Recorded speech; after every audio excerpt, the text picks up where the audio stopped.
لالچ بری بلا ہے۔ ایک دور دراز گاؤں میں ریاض نام کا ایک کسان رہتا تھا۔ وہ اپنی محنت سے اپنی زمین پر فصل اگاتا اور اپنے خاندان کے لیے روزی کماتا تھا۔ اس کی زندگی میں سادگی اور اطمینان تھا۔ اس کے برعکس ریاض کا دوست شکیل بہت لالچی تھا، اور وہ ہمیشہ آسان اور تیز طریقوں سے دولت کمانے کے چکر میں رہتا تھا۔ ایک دن ریاض اپنی زمین میں ہل چلا رہا تھا کہ اچانک اس کا ہل کسی سخت چیز سے ٹکرایا۔ جب ریاض نے غور سے دیکھا تو اسے ایک بڑا صندوق ملا۔ صندوق کو کھولنے پر اسے سونے اور چاندی کے سکے جواہرات اور دیگر قیمتی چیزیں ملے۔ ریاض نے فوراً اپنے دوست شکیل کو بلایا تاکہ وہ اس سے خزانے کے بارے میں مشورہ لے سکے۔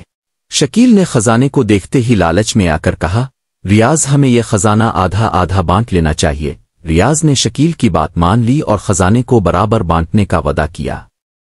لیکن شکیل کا دل اتنے سونے اور چاندی کو دیکھ کر اور بھی زیادہ لالچی ہو گیا۔ شکیل نے ریاض کو زہر دینے کا منصوبہ بنایا تاکہ وہ سارا خزانہ خود رکھ سکے۔ اس نے ریاض کو رات کے کھانے پر بلایا اور اس کے کھانے میں زہر ملا دیا۔ لیکن ریاض کو شکیل کی نیت پر شک ہو گیا تھا، اس لیے اس نے کھانا نہیں کھایا اور بہانے سے وہاں سے نکل گیا۔ رات کے اندھیرے میں شکیل نے خزانے کے ساتھ بھاگنے کی کوشش کی، لیکن راستے میں اسے ایک سانپ نے ڈس لیا۔ شکیل زخمی حالت میں خزانے کے ساتھ گر پڑا اور وہیں جان دے دی۔ صبح ہونے پر ریاض نے شکیل کو خزانے کے ساتھ پڑا دیکھا۔ ریاض نے افسوس سے کہا، لالچ بری بلا ہے۔